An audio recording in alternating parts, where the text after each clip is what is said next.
Muy buenos días y bienvenidos a La Trinchera en la mañana de este sábado 13 de julio de 2024. Son las 8:20, las 7:20 en Canarias. Y antes de comenzar a repasar las principales noticias, os recordamos que nos gusta escuchar vuestras opiniones. Vuestras opiniones son la esencia, el alma de este programa. Hoy preguntamos, ¿qué os parece la ruptura de Vox en las comunidades autónomas en donde gobierna el Partido Popular? Podéis participar a través del número de WhatsApp al que nos podéis enviar vuestras notas de audio. En nuestro espacio de tertulia iremos escuchando vuestras opiniones. El teléfono es el 689 33 74 44. Repito, 689 33 74 44. Además, también podéis opinar y contactar con nosotros a través de nuestra cuenta de Twitter, @trincherallamas, y seguir el programa en directo a través de YouTube en el canal oficial de Radio. También os recordamos que tenéis disponible la playlist de La Trinchera con todas las canciones que suenan en el programa. La podéis encontrar en Spotify, en la web de Radio y a través de redes sociales, donde dejaremos un enlace. Ahora sí, vamos a repasar la actualidad de esta semana con Ignacio Bravo. ¿Qué tal, Ignacio? Buenos días, ¿cómo estás? Muy buenos días, Manuel. Semana convulsa para la política española después de que Santiago Abascal consumara su órdago contra el Partido Popular y rompiera de manera unilateral los 5 gobiernos autonómicos que mantenía junto a los de Alberto Núñez Feijóo. Los órganos de gobierno de Aragón, Castilla y León, Extremadura, Murcia y la Comunidad Valenciana pasarán a contar con mayoría popular. Además de las 5 autonomías en las que gobernaba en coalición con el PP, también han anunciado la retirada del apoyo parlamentario en Baleares. Los vicepresidentes de Vox anunciaron su dimisión tras el Comité Ejecutivo Nacional, dejando vía libre a los gobiernos populares en estas 5 regiones. Así lo anunciaba el líder de la formación, Santiago Abascal. El Comité Ejecutivo Nacional de Vox constata que los acuerdos regionales están rotos como consecuencia de la agresión del señor Feijóo. Y el Comité Ejecutivo Nacional acuerda retirar el apoyo parlamentario a los gobiernos de Extremadura, de Baleares, de Aragón, de la Comunidad Valenciana, de Castilla y León y de Murcia. Los vicepresidentes de estos gobiernos anunciarán su dimisión y Vox pasará a la oposición, tan leal como contundente, igual que en el resto de España, a los pactos cada vez más habituales entre Sánchez y Feijóo. En dicho Comité Ejecutivo Nacional del partido de Vox ha estado Leticia Barquín. Buenos días. Buenos días. Con 1 hora y media de retraso, Santiago Abascal ponía voz a lo acordado tras la reunión que duró 3 horas del Comité Ejecutivo Nacional. En una declaración institucional de apenas 3 minutos, sin preguntas y sin dejar acceder a los medios de comunicación a la sede de Bambú, excusándose en un problema de logística, el líder de Vox comenzó su intervención ironizando.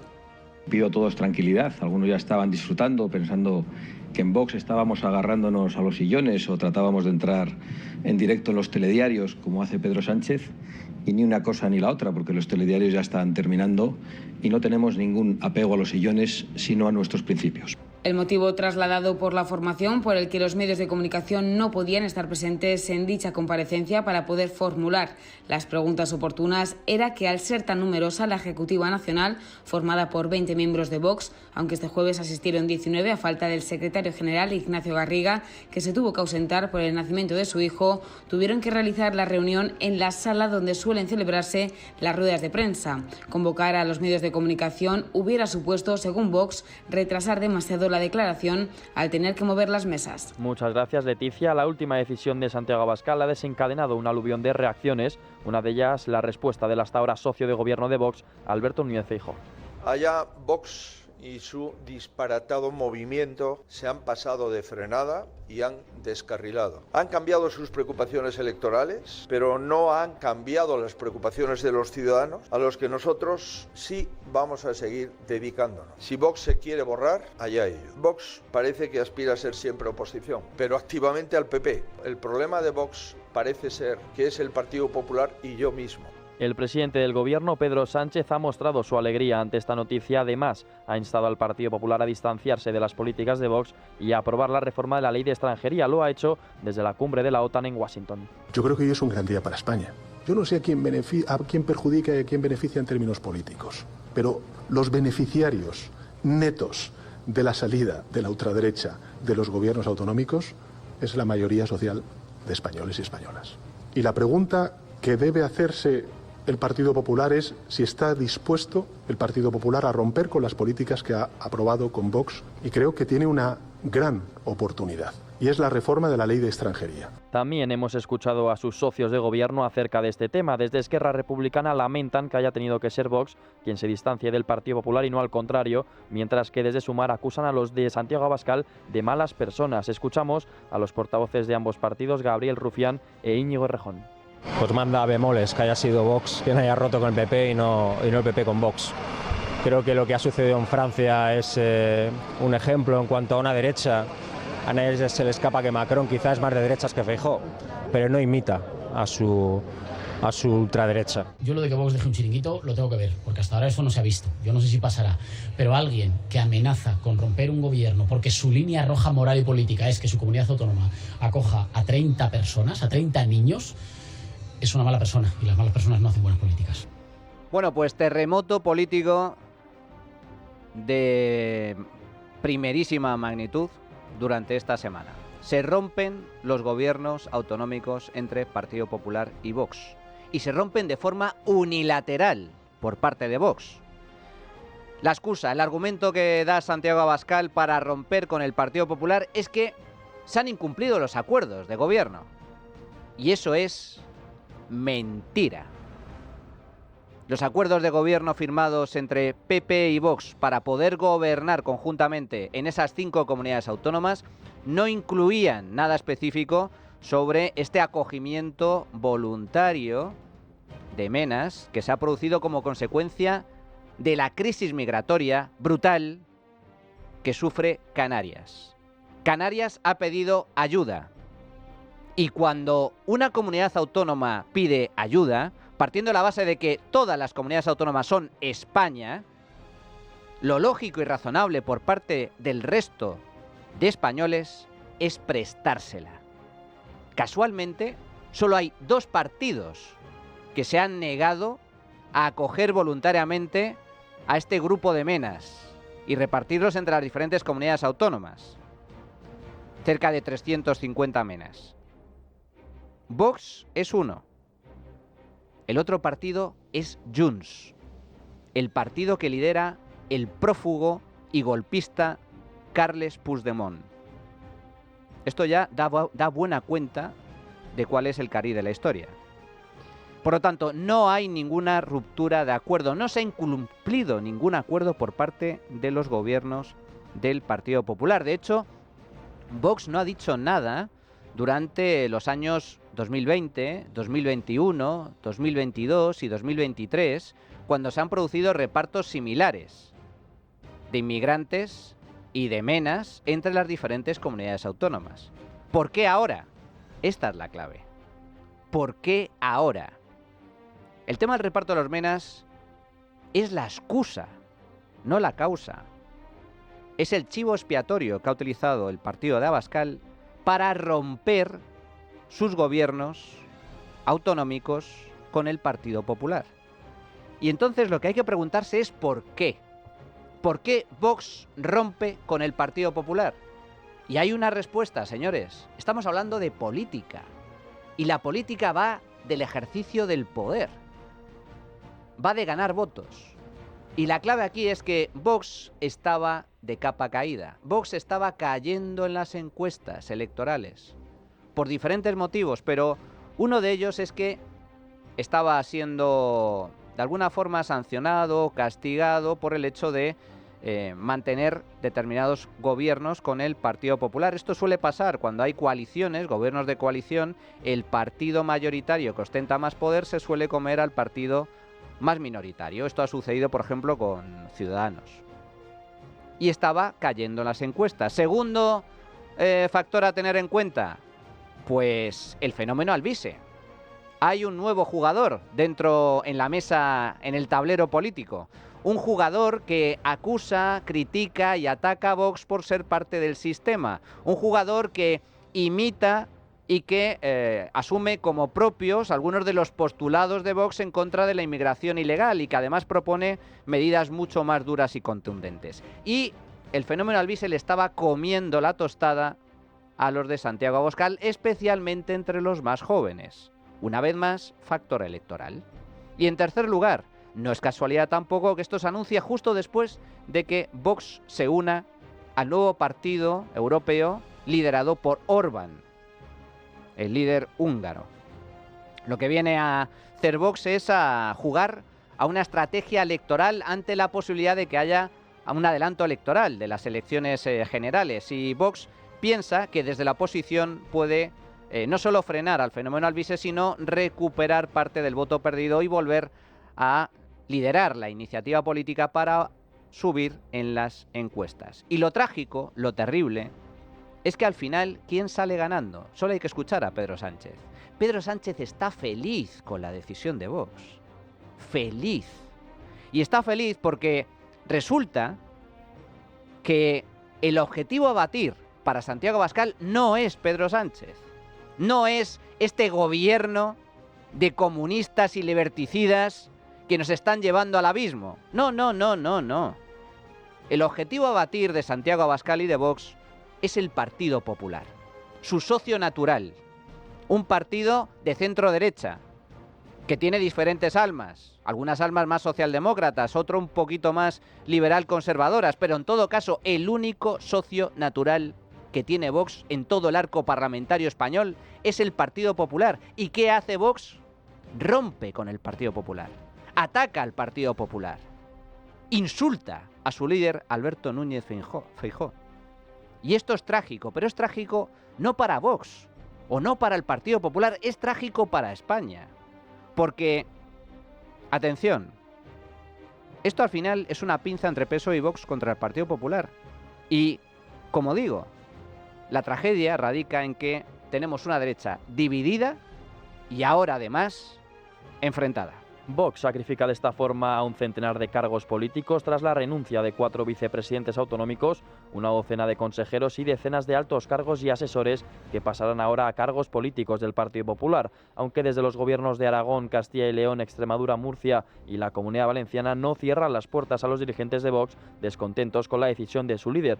Uno de los presidentes autonómicos que más ha ahondado en esa idea ha sido Carlos Mazón. El gobierno de la Comunidad Valenciana fue uno de los primeros en cerrar el acuerdo de investidura que ha llevado a PP y a Vox a realizar numerosas políticas, las últimas esta semana tras la aprobación de la Ley de Concordia que deroga la norma de memoria democrática y la nueva ley educativa en Valencia, un supuesto, el de mantener los cargos de los nombrados gobiernos, que se hacía realidad en la mañana del viernes con el anuncio de los consejeros de Vox en Extremadura y Castilla y León de su continuidad entre sus respectivos gobiernos autonómicos. María Guardiola, presidenta popular autonómica de Extremadura, ha ratificado en el cargo al único representante de Vox en la región, Ignacio Higuero, que anunciaba así su desvinculación de la formación dirigida por Santiago Abascal. Mi intención es seguir al frente de la Consejería de Gestión Forestal y Mundo Rural. Entiendo el giro que ha tomado Vox, pero no lo comparto y no lo puedo defender. Yo me uní a este proyecto, el proyecto era defender a Extremadura. Desgraciadamente nos han cambiado las reglas del juego a mitad de partido y a mí no me parece leal, no me parece honrado. A lo largo de la semana que viene me daré de baja en Vox porque entiendo que ahora mismo no representa mis ideales. Por su parte, en Castilla y León, el líder popular Alfonso Fernández Mañueco mantiene al consejero de Cultura Gonzalo Santonja, pero ha destituido a los otros dos consejeros que habían mostrado su intención de continuar, Mariano Venganzones y Gerardo Dueñas. Precisamente el ahora exvicepresidente de la región, Juan García Gallardo, ha valorado esta desbandada política de su partido. Yo creo que los tres han hecho muy buen trabajo, como han hecho un trabajo excepcional los directores generales propuestos por Vox y a los que yo he seleccionado personalmente, y eso es todo lo que puedo decir, y a partir de ahí yo entiendo que cada uno tiene sus prioridades y cada uno tendrá que tomar una decisión con responsabilidad y con su propio sistema de valores. Además, también han valorado esta decisión el presidente de la Junta de Galicia, Alfonso Rueda, el presidente de la Junta de Andalucía, Juanma Moreno, y los presidentes populares de Valencia y Aragón, Carlos Mazón y Jorge Azcón, respectivamente. Todo el Partido Popular está para esto. Si hay alguno que quiera participar o quiera participar de otra manera, pues que lo diga y que lo explique. Bueno, yo creo que lo que han hecho es retratarse, sinceramente. A mí me llama la atención mucho una cosa, que hagan esto justo en este momento, después de las elecciones europeas, después del resultado que han visto. Si Vox quiere romper porque hemos aceptado un principio de solidaridad de 400 menores no acompañados, eso será responsabilidad de ellos y serán ellos los que tendrán que explicar a sus electores por qué rompe la estabilidad de gobierno. Mire, lo que no se nos puede pedir es que no atendamos a 16 niños sin familia. Lo que no se nos puede pedir es que no seamos solidarios con otra comunidad autónoma. y ahora evidentemente no podemos darle la espalda a Canarias. De esta forma, Vox pasará a la oposición en estas 5 comunidades autónomas, esclareciendo la duda acerca de un posible adelanto electoral en Aragón, Extremadura, Castilla y León, Murcia y la Comunidad Valenciana, además de Baleares. Pues esto veremos si finalmente hay adelanto o no de elecciones en algunas de estas comunidades autónomas. En todo caso, es muy previsible que a corto plazo los electores castiguen este movimiento por parte de Vox. Porque al fin y al cabo, la gente vota con el fin de que, en caso de que haya posibilidad de llegar a gobiernos, se gobierne y se tomen decisiones y se apliquen las políticas que se han prometido. Si algo ha demostrado Vox con esta ruptura unilateral y sorprendente, que responde, insisto, a criterios puramente electoralistas, es que no es un socio fiable. Y como digo, ante la amenaza de la izquierda, el electorado de derechas primará el voto útil.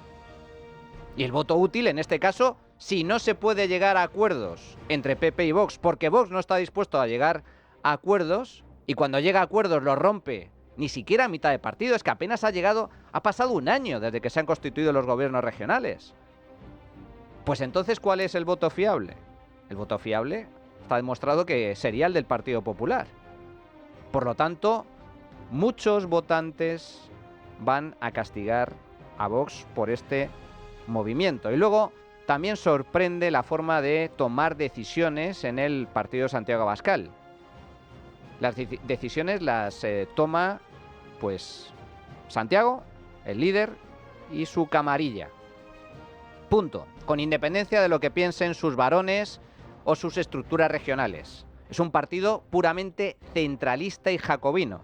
El mismo modelo que, por cierto, defienden para el conjunto de España, lo cual es un gravísimo error. Porque si algo está demostrado es que las comunidades autónomas, que ahora están gobernadas en su mayoría por el Partido Popular, pero antes, aunque fueran con carácter minoritario, el caso Madrid es paradigmático, son los que ejercían de oposición al gobierno de Pedro Sánchez. El poder, cuanto más distribuido, mejor. Cuanta más competencia a nivel administrativo, mejor. Porque España, una España jacobina, donde todo, absolutamente todo, se decida desde Moncloa, pues en manos de la izquierda, imagínense el desastre absoluto. Gracias a Dios, por suerte, hay comunidades autónomas que aplican políticas diferentes. La competencia es buena. Y en este caso, el jacobinismo que defiende Vox, tanto a nivel nacional como a nivel de partido, es un error. El detonante de este nuevo paradigma político ha sido el acuerdo alcanzado entre Partido Popular y PSOE para el reparto de 347 menores migrantes no acompañados de Canarias y Ceuta en la Conferencia Sectorial de Infancia y Adolescencia celebrada el pasado miércoles en Tenerife. Una decisión que ha desencadenado en la salida inmediata de los consejeros de Vox de los gobiernos que comparte junto a los populares. Los de Santiago Abascal dan por rotos los ejecutivos de Aragón, Castilla y León, Extremadura, Murcia y Comunidad Valenciana. Tal y como les comentábamos anteriormente, desde Vox sostienen que de esta forma Alberto Núñez Feijóo ha vuelto a tender la mano al que ellos consideran el enemigo, Pedro Sánchez, y defienden su posición ante esta propuesta, ya que se trata de una línea roja que ni sus votantes ni los del Partido Popular han votado, según sostiene Santiago Abascal. El señor Feijóo ha creído oportuno pactar permanentemente con el autócrata. Se ha repartido los jueces, se ha repartido los puestos en Europa, se ha repartido el Tribunal Constitucional, el Tribunal de Cuentas, Radio Televisión Española, las comisiones del Congreso de los Diputados y del Senado y la Junta Electoral. Ayer obligó a sus presidentes autonómicos a pactar con Sánchez un nuevo reparto de menas ilegales. Nadie ha votado a Vox, y me atrevo a decir que nadie ha votado al Partido Popular, para que continúe la invasión de inmigración ilegal y de menas. Unas declaraciones a las que ha respondido el líder popular, Alberto Núñez Feijóo. No deja de ser curioso que Vox votó a favor de que el señor Sánchez utilice los fondos europeos sin límite y sin dar cuenta del destino de los mismos, y sin embargo se pongan tan exquisitos para asumir 15, 16 o 23 menores no acompañados, y que eso dé lugar a la ruptura de gobiernos autonómicos. Cabe recordar que el acuerdo que se ha alcanzado en Tenerife forma parte del cupo anual previsto para 2024, que se enmarca dentro del plan de respuesta ante la crisis migratoria firmado por las comunidades autónomas en 2022 y cuya reubicación quedó suspendida tras la última reunión del Ejecutivo con los consejeros autonómicos celebrada a principios de junio. Un acuerdo al que todas las comunidades autónomas han votado a favor, a excepción de Cataluña, que decidió abstenerse en dicha votación. El consejero de Derechos Sociales catalán, Carlos Campuzano, ha criticado la forma de actuar de Pedro Sánchez al considerar que estos aspectos hay que tratarlos de manera ordenada, considera el consejero. El Gobierno de la Generalitat va a trasladar que estas políticas necesitan recursos adecuados y suficientes. Hoy el Estado se inhibe, se necesita una ordenación de flujos migratorios correcta, no de manera desordenada como está ocurriendo, y entender que la sobreocupación no es solo un problema para Canarias, Ceuta y Melilla, sino que es un problema también para otros territorios, para Cataluña seguro. Precisamente los socios de Pedro Sánchez, los mismos que tachan a Vox de extrema derecha, xenófoba, machista y antisemita, son los mismos que han votado en contra del reparto de los menores migrantes no acompañados propuestos por el Gobierno. Desde Junts consideran que su socio Pedro Sánchez ha confundido solidaridad con abuso. Creemos que están confundiendo solidaridad con abuso y con imposición. Cataluña vuelve a ser de nuevo y como siempre la comunidad más tensionada. Y en el reparto que se hizo ayer, Cataluña fue la comunidad que votó que no. La evidencia es que España se muestra incapaz de ofrecer una respuesta de Estado a la crisis migratoria, que es uno de los mayores problemas de nuestro país. De hecho, mientras otros países han logrado reducir el número de inmigrantes irregulares, en España este número ha crecido exponencialmente. Entre los meses de enero y mayo de este año 2024 se ha registrado un aumento del 303%, mientras en otros países como Italia han conseguido reducirla hasta el 58% en el mismo periodo de tiempo. La situación es límite, mucho más si hablamos específicamente de Canarias, donde se espera que lleguen a los 11.000 menores extranjeros no acompañados hacinados en sus centros, cuando la capacidad aproximada que maneja ahora mismo el Cabildo es solo de 3.000. Nos cuenta la situación de Canarias Andrea Martín. Canarias es destino habitual de migrantes procedentes del África subsahariana y de Marruecos. Miles de migrantes llegan todos los meses a las costas canarias en embarcaciones precarias jugándose la vida. La ruta canaria es la más mortífera de las rutas de migración existentes hoy en el mundo. Entre las personas llegadas a las costas son numerosos los menores que arriban en el archipiélago. Es por ello que el reparto de menores migrantes ocupa actualmente la política nacional. 5.500 es el número de niños, niñas y adolescentes que el gobierno de Canarias acoge en diferentes centros del archipiélago. El Ejecutivo Regional ya ha instalado carpas en el muelle de Puerto Naos, en Lanzarote, para alojar temporalmente a los menores en su llegada en pateras a la costa canaria, a pesar de que la Fiscalía Canaria ya advirtiese que no permitiría que menores migrantes permanezcan en estas carpas en los puertos, como si se tratara de hogares para niños. Esta circunstancia se da debido a que la situación de los centros de acogida es insostenible y tras la negativa del gobierno español a ofrecer las instalaciones militares que tienen en desuso para dar a estos jóvenes una atención digna. Lo cierto es que la situación en las islas es insostenible, por lo que el gobierno ha activado todas las alertas con la previsión de que desde este mes de julio y hasta final de año lleguen un total de 70.000 personas a Canarias desde las costas africanas, que sumadas a las actuales se situarán en un total de 90 personas en busca de auxilio. En cuanto a los menores, Canarias tiene actualmente cerca de 6.000 niños, niñas y adolescentes, y la propuesta del Ejecutivo es que el tope esté contemplado entre los 2.000 y 3.000. Mientras los gobiernos de Partido Popular y Vox se resquebrajan, la mujer de Pedro Sánchez sigue imputada y esta semana el juez que la investiga, Juan Carlos Peinado, ha logrado esquivar una nueva zancadilla gracias al escrito recibido por parte de Justicia Europa, personado como acusación particular, en el que alertaba al magistrado de que Juan Carlos Barrabés podría haber recibido el alta y no haber sido notificado. Recordemos que el juez encargado de la causa iba a tomar declaración al empresario y socio de Begoña Gómez de manera telemática desde el Hospital 12 de Octubre en el que se encontraba ingresado. De haber sido así, Begoña Gómez tendría que haber acudido de nuevo al juzgado de instrucción número 41 para seguir la declaración de Barrabés, tal y como se había notificado por parte del juez. En dicha notificación, la letrada de la Administración de Justicia de Peinado advertía de la obligación de comparecer de la mujer del presidente, o de lo contrario, esta citación podría convertirse en una orden de detención, un hecho que su presunta abogada Pilar Alegría se ha encargado de defender en la sala de prensa del Consejo de Ministros. Quien tiene que acudir es el abogado de la defensa, y en el caso además que no estuviese el abogado de la defensa, se tendría que nombrar a un abogado de oficio. Esto es lo que aparece en la propia ley de enjuiciamiento criminal. No obstante, si hay algún jurista, por supuesto, en la sala, seguro que podrá acudir al articulado de la misma para comprobar lo que yo le estaba trasladando. Finalmente, tras la constatación del alta del empresario Juan Carlos Barrabés, el juez ha decidido citarle para el próximo lunes a las 10 de la mañana.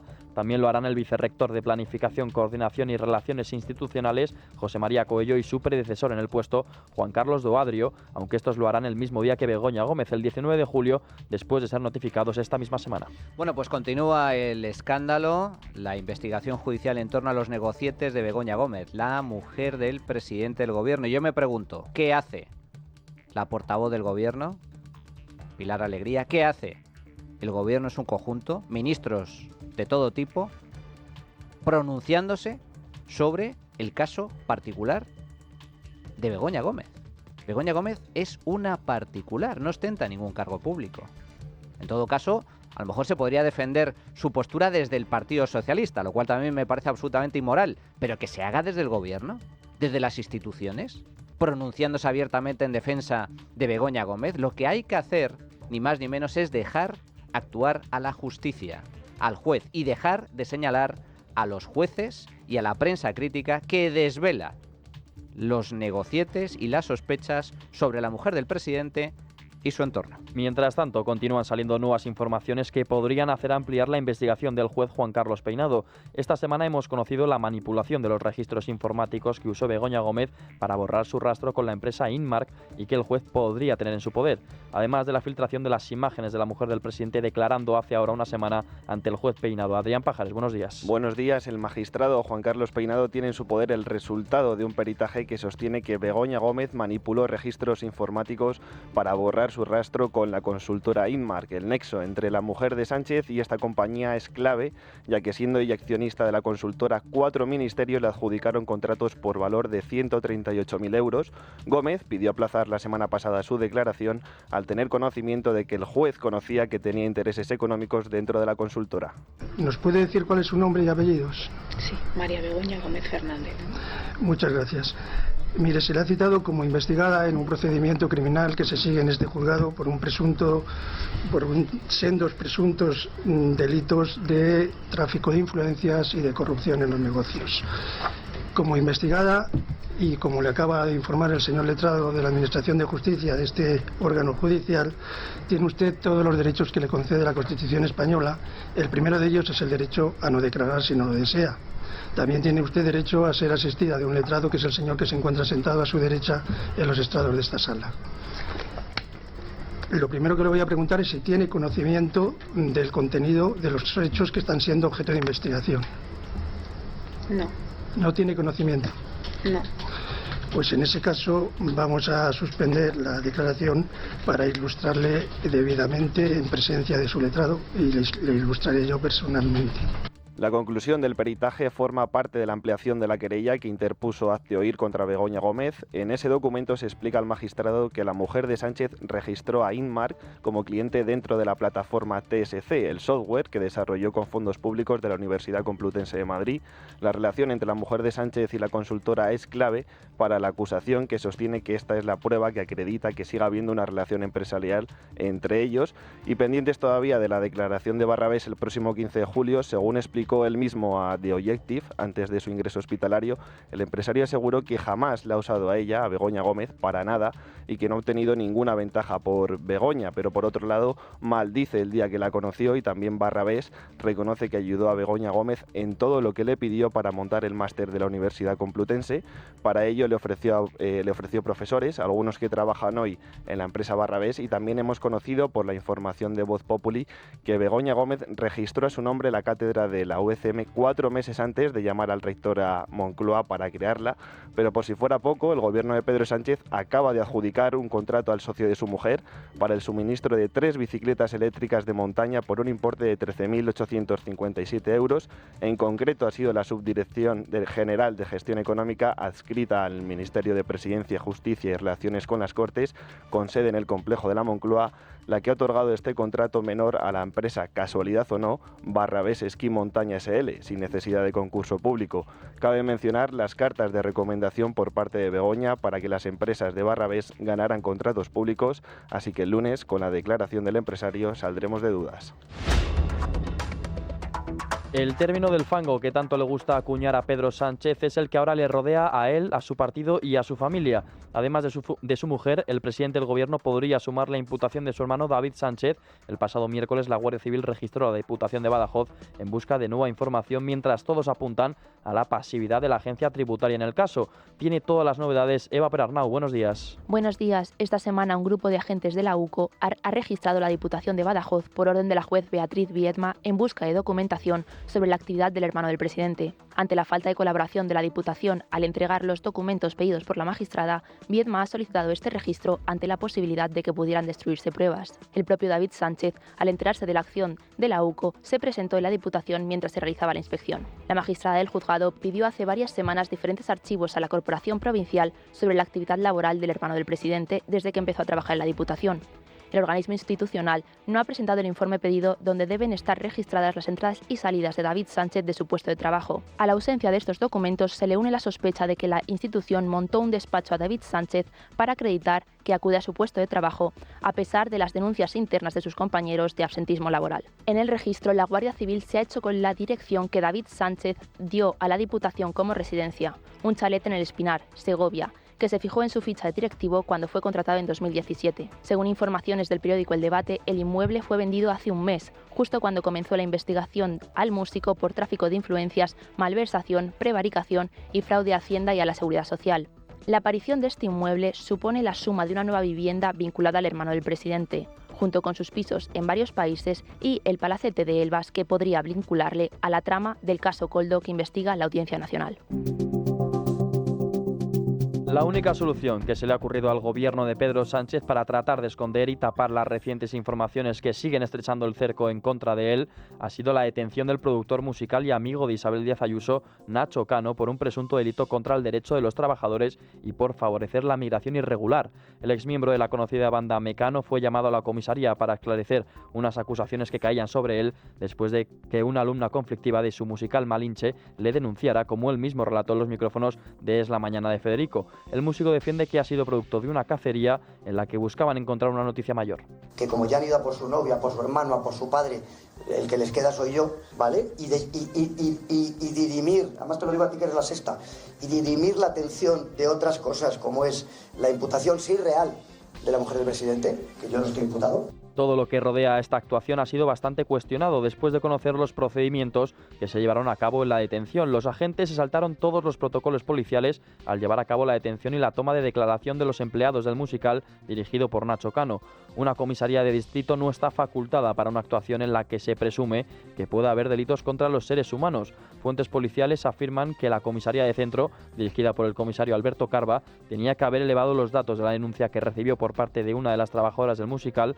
Por si esto fuera poco, para sospechar de la actuación de la policía en este caso, los testigos, los que interrogaron, fueron coaccionados, preguntados durante más de 10 horas, sin teléfonos móviles y sin abogado, tal y como ellos mismos anunciaron en una rueda de prensa posterior a la liberación del productor musical. A mí me preguntaron en lo personal, ¿alguna vez te has sentido incómoda por Nacho? Y yo dije, claro que no. En primera, porque ni siquiera tenemos una relación directa con él, lo vemos para cosas pues como de clases o en las funciones. Y me volvieron a preguntar, ¿pero alguna vez te ha mirado o te ha tocado? O sea, como... Precisamente han sido los propios becarios los que han decidido querellarse contra la Policía Nacional por las coacciones recibidas con el objetivo de incriminar a Nacho Cano. Las denuncias de 17 personas recogen también que las actas de declaración fueron falseadas por los agentes y que fueron amenazados con la deportación si no cooperaban con la causa. Nacho Cano defiende que no hay nada contra él y que los trabajadores llegados desde fuera de España hacen caso del acuerdo al que llegó con la Casa de México para recibir alumnos como becarios para su obra del Teatro Malinche, que lleva en Madrid más de 50 funciones. Así explica el trabajo de los chicos en la obra Nacho Cano en el radio.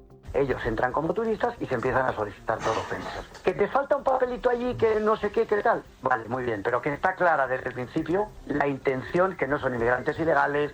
Hay una investigación, porque hubo una de las chicas que vino que era muy conflictiva, decidieron que no era bueno que estuviera, se va y dice, yo voy a denunciar, voy a montar el lío. En base a eso, la policía dice que empieza a investigar desde enero. Y hace 2 semanas se presentan en la escuela 12 policías y les tienen desde las 2 de la tarde hasta la 1 de la mañana, les psicoaccionan, les inducen a decir cosas, y ahí está el quid de la cuestión. Ellos buscaban una noticia bastante más grande de la que han tenido. Nacho Cano defiende su inocencia y no tiene miedo a señalar al comisario Alberto Carba.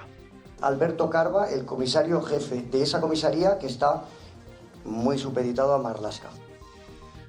Bueno, pues este es el nuevo escándalo que hemos observado esta semana. La construcción de una bomba de humo, una gran bomba de humo con carácter informativo para desviar la atención de las 2 noticias que más preocupan al gobierno de Pedro Sánchez. Por un lado, la investigación en torno a los negocios de Begoña Gómez y, por otro, el caso de su hermano, que cada vez se está descubriendo, en base a las informaciones y la investigación en curso, que es un escándalo de primer orden.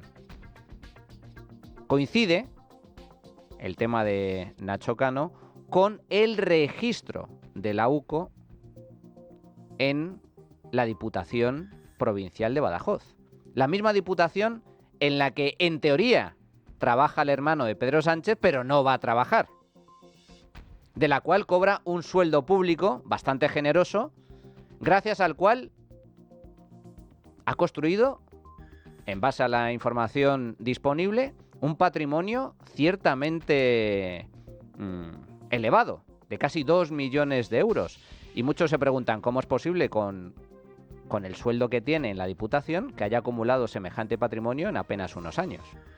La cuestión es que hay una investigación abierta, que apunta directamente a Begoña Gómez por un lado y al hermano del presidente del gobierno por otro. Y hete aquí que durante 2 días hemos estado, los grandes medios de comunicación, centrados en el caso de Nacho Cano. Nacho Cano, un empresario de éxito, un artista de primerísimo nivel, de los pocos que se considera que no es de izquierdas.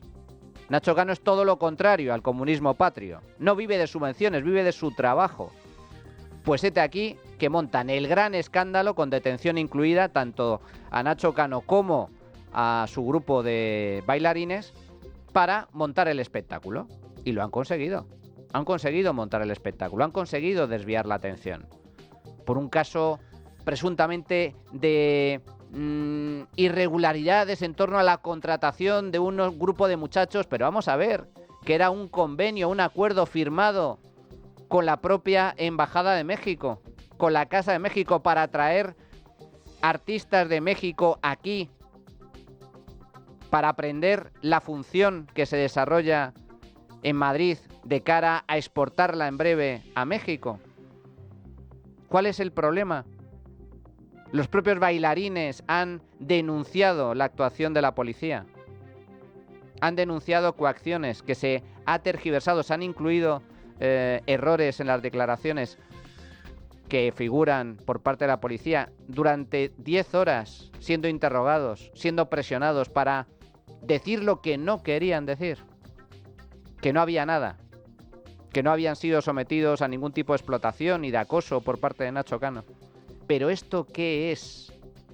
¿Esto qué es? Pues esto, por desgracia, es la España de Pedro Sánchez. En esas estamos, amigos, y en esas seguimos. Llegados a este punto, vamos a hacer una pequeña pausa y entramos de lleno en la tertulia política. La Trinchera de Llamas.